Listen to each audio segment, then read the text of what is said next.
Les gars, quand on vous dit que l'Espagne c'est le Barça, vous n'êtes pas content. Mais sans le Barça, l'Espagne ne serait rien.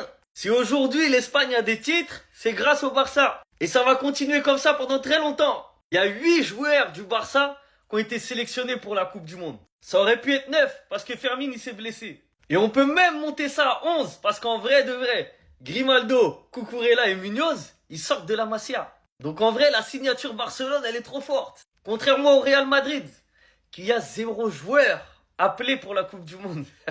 Pas de Carvajal, pas de Fran Garcia, pas de Carreras, pas d'Aysen, pas d'Asensio, pas de Gonzalo Garcia, pas de Ceballos et pas de Pitarch. Voilà la différence entre le Real et le Barça. Voilà la différence entre le niveau de jeu produit par le Real et le niveau de jeu produit par le Barça. Le Barça influence l'Espagne.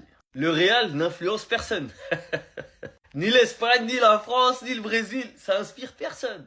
Lors de la Coupe du Monde 2026 qui va arriver, si l'Espagne va loin, faudra dire merci au Barça. Et vous savez ça là, c'est un truc que j'ai toujours répété. Le Real Madrid doit acheter des meilleurs joueurs espagnols. C'est le club de la capitale. C'est pas normal qu'ils aient peu de joueurs espagnols et le peu qu'ils ont, ils soient bons, moyens. C'est un des problèmes du Real pour moi, c'est qu'ils prennent pas les meilleurs joueurs espagnols. Et même si t'arrives pas à prendre les meilleurs, prends au moins des très bons.